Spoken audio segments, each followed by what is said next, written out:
Hello everyone, welcome back to आपका RPS. मैं हूं रुद्र प्रताप सिंह और आज हम लेकर आए हैं आपके लिए पहला chapter revision tour of 11th का पहला पार्ट, जिसमें हम कवर करने वाले पाइथन और फ्लो ऑफ एग्जीक्यूशन। इसमें हम सारी थ्योरी पढ़ेंगे और अगले वीडियो में जो इसके अगला पार्ट होगा उसमें हम पढ़ेंगे सारे प्रैक्टिकल्स के बारे में, जो कि स्ट्रिंग, लिस्ट, टपल, डिक्शनरी और कुछ प्रैक्टिकल्स पाइथन से रिलेटेड होंगे। तो बिना किसी देरी के चलिए शुरू करते हैं हमारा चैप्टर। तो आज हम करने जा रहे हैं रिव्यू ऑफ पाइथन बेसिक्स, या फिर इसे रिवीजन टूर ऑफ 11th भी कहा जाता है। तो इसमें हम सबसे पहले इंट्रोडक्शन में बात करते हैं पाइथन की। आखिर पाइथन है क्या? तो पाइथन एक हाई लेवल लैंग्वेज यानी HLL, ऑब्जेक्ट ओरिएंटेड, इंटरैक्टिव और जनरल पर्पस प्रोग्रामिंग लैंग्वेज है। अब ये यूज़ किस में होती है? तो ये यूज़ होती है वेब डेवलपमेंट्स में, AI में, ML में यानी मशीन लर्निंग में, मोबाइल एप्लीकेशंस में और भी बहुत जगह फील्ड्स में इसका यूज़ देखा गया है। अब बात आती है पाइथन IDLE की। तो पाइथन IDLE जो टूल है वो ऑफर करता है एक इंटरैक्टिव और एक बहुत ही एफिशिएंट प्लेटफॉर्म कोड लिखने के लिए पाइथन में। आइए पहले इसके बारे में जानते हैं। तो IDLE यानी integrated development and learning environment, ये असल में दो पार्ट में पाइथन में डिवाइड किया जाता है। एक होता है स्क्रिप्ट मोड, दूसरा होता है इंटरैक्टिव मोड। तो पहले इंटरैक्टिव मोड को देख लेते हैं।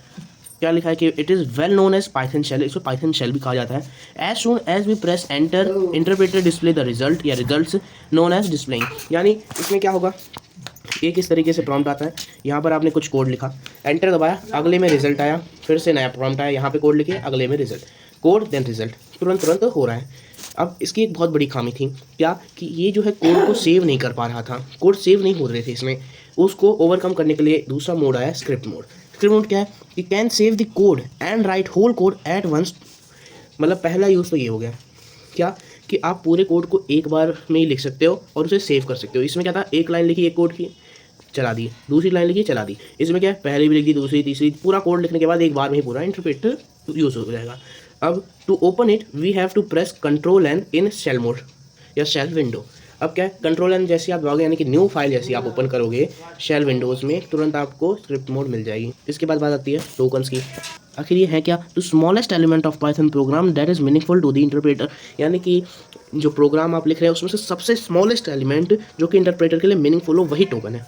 अब टोकन्स को कुछ पार्ट में डिवाइड करा हमने, वो देखते हैं। सबसे पहले आता है आइडेंटिफायर। आइडेंटिफायर क्या है, name of any variable, constant, function और मॉड्यूल को हम आइडेंटिफायर कहते हैं। ये क्या कॉम्बिनेशन है, स्मॉल ए से स्मॉल जेड, कैपिटल ए से कैपिटल जेड, 0 से 9 और अंडरस्कोर का। इसमें भी कुछ कंडीशन है क्या, ये और ये स्टार्टिंग में नहीं आ सकते, बाकी में कुछ भी हो सकता है, कितने भी लेंथ का हो सकता है आइडेंटिफायर। वैसे हम प्रेफर करते हैं कि छोटा रहे आइडेंटिफायर। कुछ जैसे x इज इक्वल टू कुछ इंस्टॉलमेंट, तो ये आइडेंटिफायर बन गया, वेरिएबल कह सकते हैं आप। उसके बाद आ जाते हैं कीवर्ड्स की। कीवर्ड क्या है, reserve words of Python which have special fixed meaning for interpreter. यानी कि इनकी पहले से ही कुछ खास मीनिंग्स होंगी इंटरप्रेटर में, उनके अलावा इनमें कुछ और नहीं यूज़ हो सकता। इनको हम वेरिएबल की तरह या आइडेंटिफायर की तरह यूज़ हम नहीं कर सकते। उसके बाद क्या बात आती है कि जितने भी कीवर्ड्स पाइथन के अंदर हैं, जैसे इफ़ हो गया, एल्स है, नन है, आफ्टर दैट डेफ है, इफ़ है और भी बहुत सारे, इन सभी में से सिर्फ नन, फॉल्स और ट्रू, ये तीन ही ऐसे कीवर्ड्स हैं जो स्टार्टिंग में कैपिटल होते हैं, बाकी सारे टोटली स्मॉल लिखे जाते हैं। इसके बाद बात आती है लिटरल्स की। लिटरल्स क्या है, एक फिक्स्ड न्यूमेरिक या नॉन न्यूमेरिक वैल्यूज़ है जो कि स्टोर किए जा सकते हैं आइडेंटिफायर में। यानी कि जो हमने एक कहा था कि x इज इक्वल टू कुछ एक स्टेटमेंट है, तो ये x इक्वल टू कुछ एक स्टेटमेंट है, तो ये x जो है ये आइडेंटिफायर था और ये वाला जो हिस्सा है ये लिटरल्स है। ऑपरेटर्स क्या है, तो ऑपरेटर्स है अ सिंबल और a word that perform some kind of operation on a given value and return the result. यानी कि कोई भी वैल्यू एक दी आपने, उसमें एक ऑपरेटर लगाया, तो ये क्या करता है, इसको लेगा और एक खास तरह का रिजल्ट हमें वापस देता है। उसके बाद बात आती है डेलीमीटर की। तो symbol which can be use as separator of values और टू इंक्लोज सम वैल्यूज़, उन्हें हम डेलीमीटर्स कहते हैं। अगर आप इस चैनल पे नए हैं और आपको अभी तक का टॉपिक पसंद आया तो फौरन जाइए और चैनल को सब्सक्राइब कीजिए और बेल आइकन को दबाना मत भूलिएगा, और साथ ही साथ सबसे निवेदन है कि लाइक ज़रूर करें। अब बात आती है स्ट्रक्चर्स की। Structure of a Python programme, इस स्ट्रक्चर में होते क्या क्या है, इसमें क्या क्या होगा, तो इसमें होगा एक्सप्रेशन, स्टेटमेंट्स, कमेंट्स, फंक्शंस या फिर ब्लॉक्स। ये क्या क्या थे प्रोग्राम। तो प्रोग्राम जो कंसिस्ट करेगा मॉड्यूल्स को, मॉड्यूल्स में होंगे स्टेटमेंट्स, एक्सप्रेशंस होंगे और एक्सप्रेशन क्रिएट करते हैं या प्रोसेस करते हैं ऑब्जेक्ट्स को।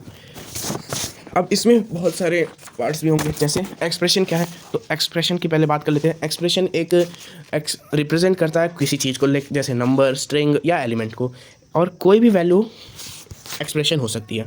इसके बाद स्टेटमेंट्स की बात करते हैं। Anything that does something is a statement. कोई भी वो लाइन जो कुछ कर रही है, जैसे मैंने कहा कि x इज़ इक्वल टू कुछ है, मतलब 10 मान लिया, y इज़ इक्वल टू 15 है, c is equal to x plus Y है, तो x प्लस वाई कुछ कर रहा है ना, क्या कर रहा है, x और y को जोड़ रहा है, इसलिए स्टेटमेंट हो गई। x इक्वल टू 10 कुछ कर रहा है, क्या कर रहा है, x को 10 को रेफ़र कर रहा है, स्टेटमेंट है। उसके बाद बात आती है कमेंट्स की।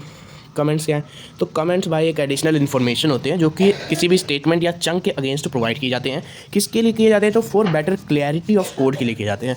इंटरप्रेटर इनको इग्नोर कर देता है और ना ही इन्हें काउंट करता है कमांड के अंदर। उसके साथ साथ सिंबल्स जो कि यूज़ किए जाते हैं कमेंट को लिखने के लिए, वो होते हैं हैज़ या फिर ट्रिपल सिंगल या फिर ट्रिपल डबल भी यूज़ किया जाता है। ये तीनों ही हम कोटेशन मार्क्स होते हैं जो कि यूज़ करते हैं किसी भी कमेंट को दिखाने के लिए। हैज़ जो होता है यूज़ किया जाता है एक सिंगल लाइन कमेंट के लिए, यानी कि हैज़ लिखा आपने, उसके बाद कमेंट आया, एंटर दबाती, आप एक्चुअली स्टेटमेंट में आ गए, आपको दोबारा से ये लिखना पड़ेगा तब आप आगे लिख पाओगे। वहीं ट्रिपल कोटेशन या फिर डबल कोटेशन वाला जो मार्क है वो यूज़ होता है मल्टीपल लाइन्स के लिए। मतलब कि यहाँ पे आपने शुरू किया, आप लिखते जा रहे हो, यहाँ आके आपने बंद कर दिया, तो ये जो जितनी भी लाइन आपने लिखी वो सारी की सारी कमेंट्स हैं, सब कमेंट्स में यूज़ होगा। उसके बाद बात आती है अगला, क्या है, फंक्शंस। फंक्शन क्या है, तो फंक्शन एक सेट ऑफ इंस्ट्रक्शन है, डिफाइन किए जाते हैं अंडर एक पर्टिकुलर नेम के। ये काम क्या करते हैं, तो ये परफॉर्म करते हैं किसी स्पेसिफिक टास्क को जो कि किसी ने लिखा होगा, उसको स्टोर कर दिया, और इसको हम जब चाहे तब बुला सकते हैं, मतलब जब चाहे तब इसको यूज़ कर सकते हैं, जब भी रिक्वायर्ड हो या मन करे। उसके बाद बात आती है ब्लॉक्स की। तो ब्लॉक्स हैं, blocks refer to a group of statement which are part of another statement और फंक्शन, यानी कि उन ग्रुप ऑफ स्टेटमेंट्स की जो कि दूसरे स्टेटमेंट के पार्ट हैं या दूसरे स्टेटमेंट के फंक्शन है, उन्हें हम ब्लॉक्स कहते हैं। जिस सारे statement inside a block indent होते हैं एट ए सेम लेवल। जैसे मैंने लिखा कुछ, if x is greater than 0, ये लगाया।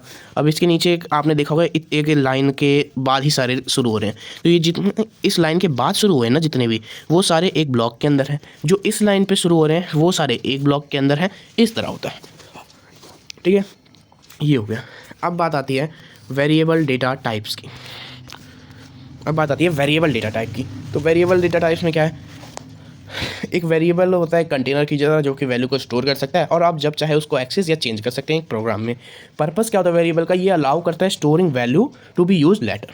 बस इतनी सी काम है। अब ये किस तरह से, ये वैल्यू पे हो सकते हैं, टाइप हो सकता है इनका, आइडेंटिटी हो सकती है। जो वेरिएबल इन पाइथन है वो एक नेम है जो कि रेफर होते हैं एक वैल्यू को at a particular memory location, और प्रोसेस करते हैं 3 कंपोनेंट्स, वैल्यू, टाइप और आइडेंटिटी। वैल्यू क्या है, इट प्रेजेंट एनी नंबर और अ लेटर और अ स्ट्रिंग। कोई भी लेटर, नंबर या स्ट्रिंग इसमें हो सकती है। To assign any value to a variable, हम सिर्फ इस सिंबल को यूज़ करते हैं, यानी कि जैसे x इक्वल टू 10 हमने वैल्यू असाइन कर दी। उसके बाद आइडेंटिटी क्या है, ये रेफ़र करती है address of a variable memory में, जो कि चेंज नहीं हो सकता एक बार क्रिएट होने के बाद। टू रिट्रीव द एड्रेस या आइडेंटिटी ऑफ अ वेरिएबल, एक कमांड स्पेसिफिकली यूज़ होता है। वो कमांड क्या है, ID वेरिएबल का नाम, बस ये कमांड होता है, ठीक है। अब बात आती है टाइप की। टाइप में क्या है, नंबर्स है, नॉन है, सीक्वेंस है, सेट है, मैपिंग है। टाइप है क्या, we are not required to explicitly declare a variable with its type. जब भी हम वेरिएबल को डिक्लेयर करेंगे विथ सम वैल्यू, पाइथन अपने आप एलोकेट कर देता है उसे एक relevant data type associated with it. वो डेटा टाइप्स ये सारे हैं। अब न इसके कुछ पार्ट्स हैं, क्या क्या है, नंबर्स में आता है इंटीजर, फ्लोटिंग पॉइंट और कॉम्प, ये सब आता है। उसके बाद नन में कुछ नहीं आता, नन अपना खुद का है। सीक्वेंस में आ जाता है स्ट्रिंग, टपल और लिस्ट। सेट सर्कल अलग है। फिर मैपिंग आता है, मैपिंग में आती है डिक्शनरी। अब इसके बारे में जाने तो number two number data type जो है, जरा data type use to store numeric value, numeric value को स्टोर करने के लिए। इसमें अब पढ़ते हैं इसके सब पार्ट्स को। तो इंटीजर क्या है, in data type is use to store whole number को स्टोर करेगा।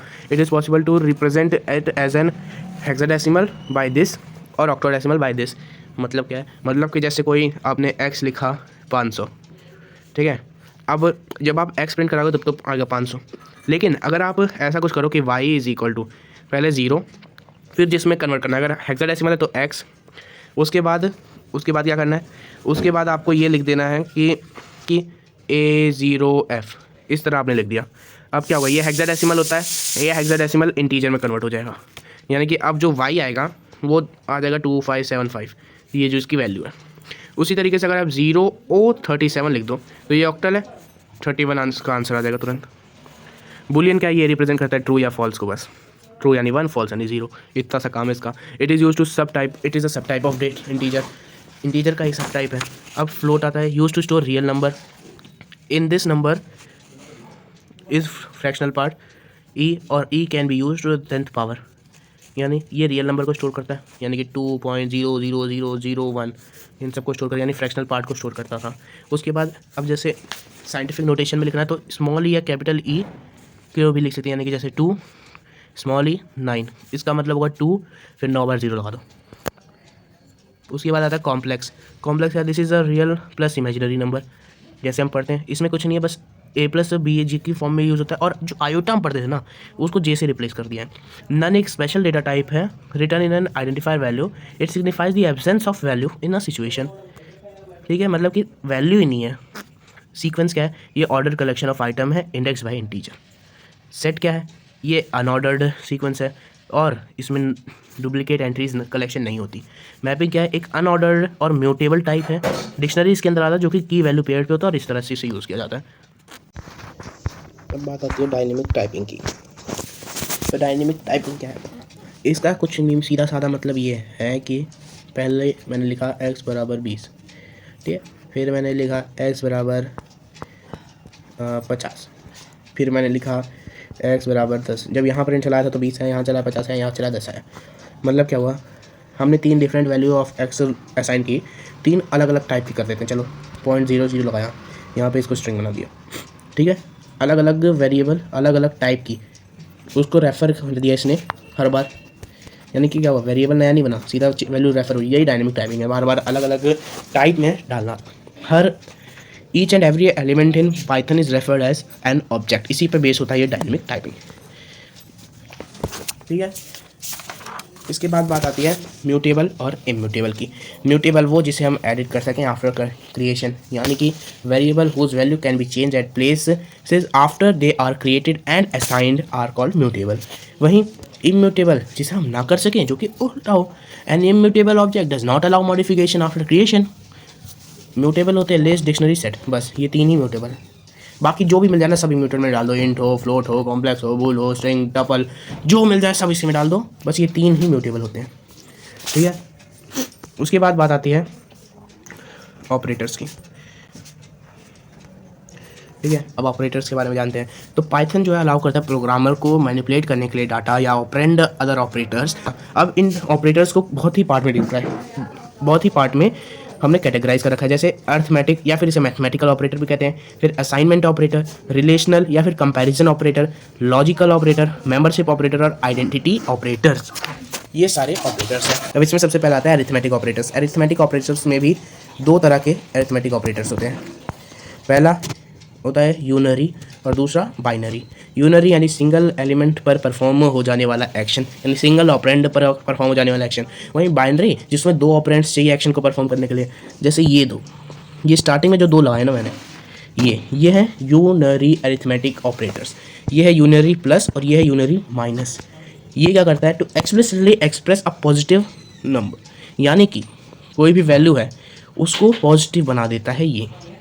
जैसे मैंने लिखा +3 तो इसका आंसर आएगा 3 प्लस, अच्छा ये कॉम्प्लेक्स में भी चलता है, 5j लिख दिया मैंने तो इसका आंसर आ जाएगा +5j, इस तरीके से। वहीं जो यूनरी माइनस है ये नेगेटिव नंबर देता है, यानी कि -3 -5j, इस तरीके से। और ये वाले अब जो ये ऑरेंज से लिखे हुए हैं ये सारे बाइनरी ऑपरेटर्स हैं। इनका वही काम है जो हम जानते हैं, एडिशन, सब्ट्रैक्शन, मल्टीप्लिकेशन, डिवीज़न। ये होता है फ्लोर डिवीज़न, ये होता है मॉड्यूलो या रिमाइंडर, ये होता है एक्सपोनेंशिएशन। क्या है, 2 नंबर को जोड़ना, 2 नंबर को घटाना, 2 नंबर को मल्टीप्लाई करना, 2 नंबर को डिवाइड करना। अब देखो ये तीनों डिवाइड किए हैं, ये जो पहला डिवाइजन हम जानते हैं, ये देता है कोशिएंट, एग्जैक्ट कोशिएंट देता है, ठीक है।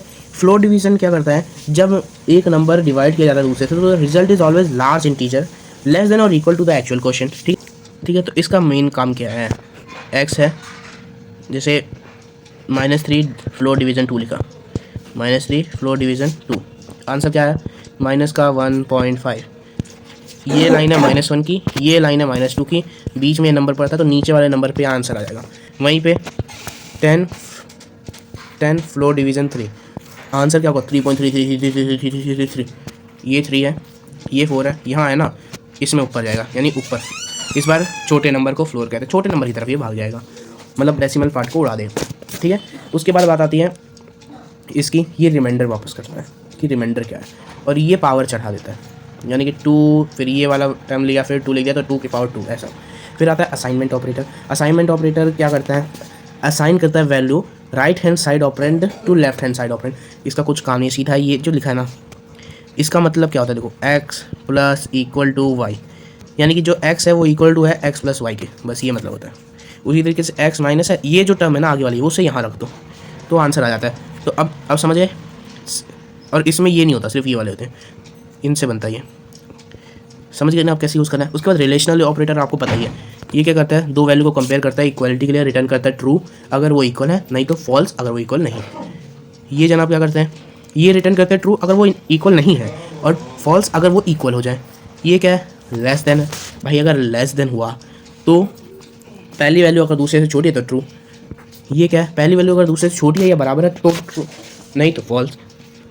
पहली वैल्यू बड़ी है तो ट्रू, पहली वैल्यू बराबर है या बड़ी है तो ट्रू। अब लॉजिकल ऑपरेटर में आ जाते हैं। लॉजिकल ऑपरेटर क्या कहता है, ये जो है ना, इसको लगाने का मतलब होता है उल्टा आंसर, जैसे इस तरह बनाया मैंने, ठीक है। और एक्स पहले लिखाई है, पहला स्टेटमेंट है 2 y 1, तो आप देख रहे हो 2 इज़ ऑफकोर्स ग्रेटर देन 1, यानी कि क्या हुआ, जो नॉट के अंदर वैल्यू है वो क्या आएगी, ट्रू। अब अंदर ट्रू आई ना तो आंसर फॉल्स है, जी हाँ, अंदर फॉल्स आए तो आंसर ट्रू है, ट्रू का फॉल्स, फॉल्स का ट्रू, यही काम करना होता है नॉट का। एंड क्या करता है, एंड में 2 कंडीशन देनी पड़ेंगी, और ट्रू दे देगा अगर दोनों कंडीशन ट्रू हैं, फॉल्स देगा अगर एक भी कंडीशन फॉल्स हो जाए। जैसे मैंने लिखा and 4 greater than 3 and 1 greater than 2, ये कंडीशन सही है, ये कंडीशन गलत है, फॉल्स आ जाएगा। वहीं यहाँ 2 और यहाँ 1 हो जाए तो दोनों कंडीशन सही हो जाएंगे, ट्रू हो जाएगा। और का काम क्या है, एक भी सही हो गया ट्रू है, यानी कि अब अगर 4 ग्रेटर दैन 3 और लगेगा यहाँ पे, ठीक है, और फिर लिख दें 1 ग्रेटर दैन 2, ये भले गलत है, ये तो सही है ना, ट्रू आ जाएगा। Membership operator in not in क्या करता है, एक सब स्ट्रिंग है, एक स्ट्रिंग है, मान लो ये बहुत बड़ी स्ट्रिंग है, मतलब इन ऑपरेटर क्या करता है, ट्रू देगा अगर जो सब स्ट्रिंग तुम इसे दे रहे हो ना वो इसके अंदर है, और नॉट इन ट्रू देगा अगर वो नहीं है। बस आइडेंटिटी ऑपरेटर क्या है, इज़ और नॉट इज़, ठीक है। जैसे p बराबर लिख दिया मैंने 100, p q बराबर लिख दिया p, अब क्या p इज़ q, यानी p क्या q है, p q दोनों सेम ऑब्जेक्ट हैं तो ट्रू आ जाएगा, अगर p q नहीं होते तो फॉल्स आ जाता, ठीक है। अब बात आती है input and output operator. Input and output, इसकी बात करते हैं। तो इनपुट क्या है, एक्सेप्ट करता है और रिटर्न करता है user's input as string and stores it in a variable which assigns like this. पहले इतना पार्ट समझो, ये वाला इनपुट कैसे लिखते कैसे वो देख लो। तो इनपुट एक कीवर्ड है, इस तरह लिखा जाता है, इसके अंदर लिखते हैं। तो ये क्या करता है, एक्सेप्ट कर लेता है या फिर और रिटर्न करता है यूज़र ने जो इनपुट किया उसे स्ट्रिंग की तरह, और स्टोर करता है उसके वेरिएबल, यानी एक्स बराबर कुछ इनपुट है तो एक्स में वो वैल्यू स्टोर कर लेगा जो भी यूज़र ने डाला। कई बार ऐसा होता है कि जो यूज़र इनपुट कर रहा है वो हमें इंटीजर की फॉर्म में चाहिए, तो हम कुछ नहीं, एक इंट ये वाली वैल्यू लगा देते हैं, यानी कि अब क्या बनेगा, कोड इंट फिर ब्रैकेट फिर इनपुट लगाते हैं और फिर वैल्यू प्रिंट होती है, ठीक है। उसके बाद बात आती है ईवेल की। ईवेल क्या करता है, एक स्ट्रिंग ही लेता है आर्गुमेंट में, उसको इवेल्युएट करता है क्या, दिस स्ट्रिंग को किस तरह, नंबर की तरह, और क्या रिटर्न करता है, न्यूमेरिक रिजल्ट, यानी कि एक स्ट्रिंग आपने डाली उसको ये समझेगा और फिर उसकी न्यूमेरिक वैल्यू वो आपको देगा, ठीक है।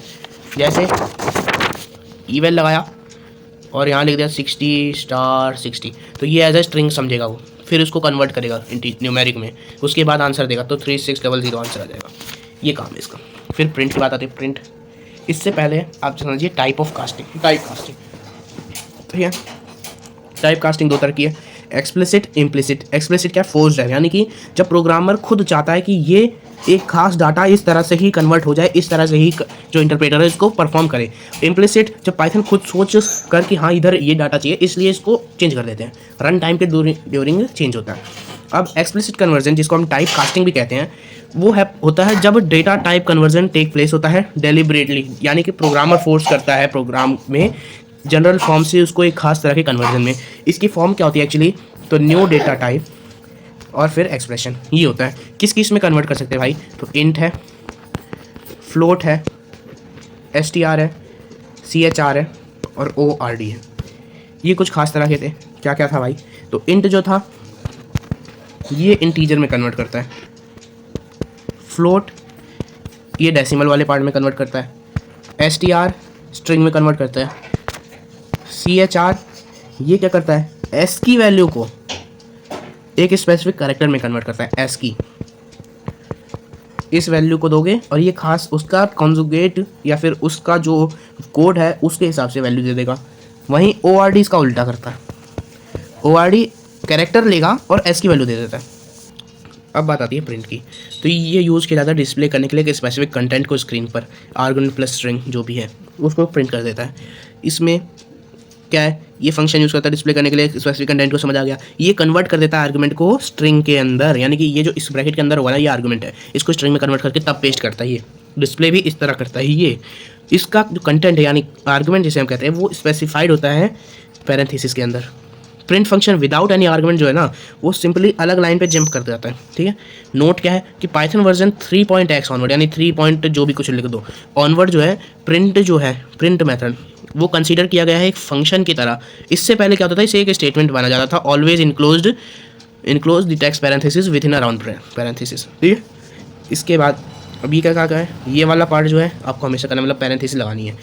एक और बात, प्रिंट मेथड जो प्रिंट है यानी कि ये स्टेटमेंट बिना आर्गुमेंट के यानी कि बिना वैल्यू के या नेम के या एक्सप्रेशन के शॉल प्रिंट या डिस्प्ले अ ब्लैंक लाइन, यानी कि सिर्फ इतना लिखने पे ना एक ब्लैंक लाइन आएगी।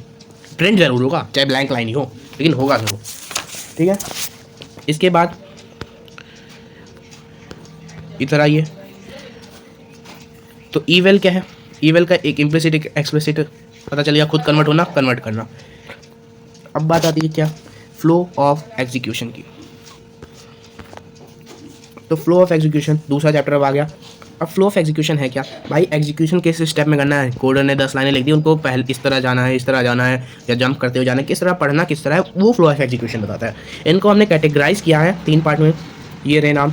अब इनको जान लेते हैं क्या है। सीक्वेंशियल स्टेटमेंट क्या है, सीक्वेंशियल स्टेटमेंट जैसा नाम आपको सजेस्ट कर रहा है, ये सिंपल सा है कि पहले स्टेटमेंट से लास्ट तक करते जाओ। जैसे r is equal to input, area is equal to pi r square, print r। अब इसमें क्या है भाई, पहले r इनपुट लो, फिर a की वैल्यू निकालो, फिर प्रिंट कर दो, ठीक है। तो इसमें कुछ ज़्यादा दिमाग नहीं था, पहले से शुरू करो लास्ट तक जाओ। अब सिलेक्शन कंडीशनल स्टेटमेंट्स क्या है, इसमें क्या होगा, अगर कंडीशन ट्रू है, if condition is true do the task else leave, if condition is true do the task else leave. If, elif और एल्स ये 3 चीज़ें यूज़ होती हैं इन कंडीशंस के लिए। अब सबसे पहले इफ़ आएगा, फिर आता है एलिफ और फिर आता है एल्स, ठीक है।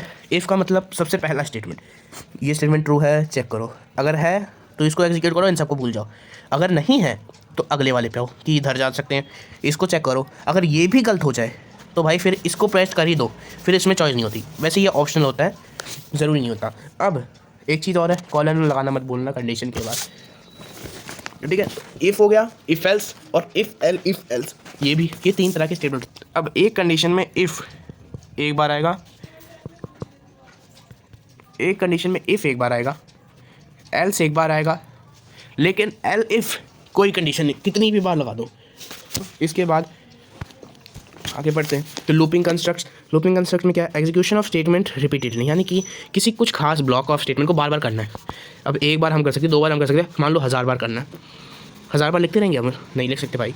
उसके लिए हम लूप का इस्तेमाल करते हैं। अब इसके लिए लूप्स यूज़ होते हैं, कौन से, 2 लूप होते हैं, इफ, वाइल और फोर। पहले फोर लूप है, वो आसान होता है, उससे जल्दी पढ़ते हैं। फिर वाइल लूप। फोर लूप क्या कहता है, फोर लूप को हम कहते हैं काउंटिंग लूप, यानी कि ये काउंटिंग पे चलता है। इसका ये है किस तरीके से इसे लिखना है, सिंटैक्स। 4 जो ये लिखा है ना पर्पल से, वो कन्फर्म है, ऐसे लिखना है। तो 4 फिर कंट्रोल वेरिएबल, ये आपको खुद लिखना पड़ेगा, कोई एक कंट्रोल वेरिएबल दे दो, मेनली हम आई दे देते हैं।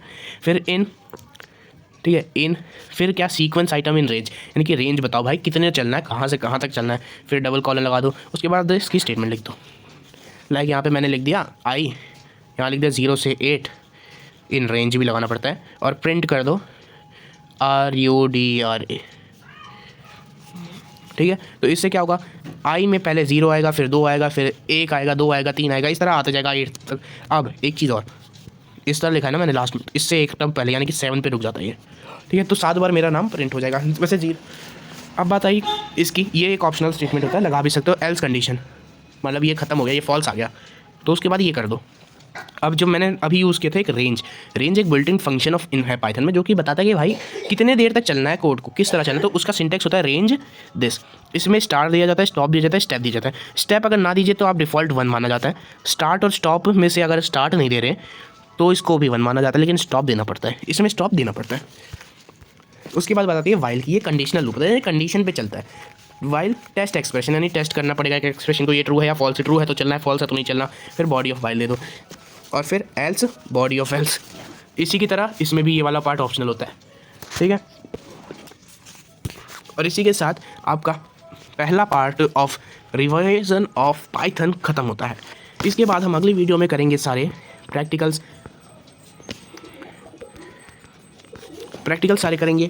इसमें से अगर हम देखें तो हमें कौन से प्रैक्टिकल्स करने, तो हम सारे दोनों लूप के एग्जांपल्स को यूज़ ज़रूर करेंगे।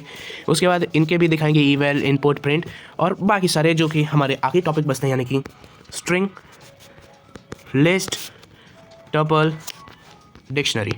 इन सब के हम डायरेक्ट प्रैक्टिकल से ही समझेंगे कि क्या क्या है।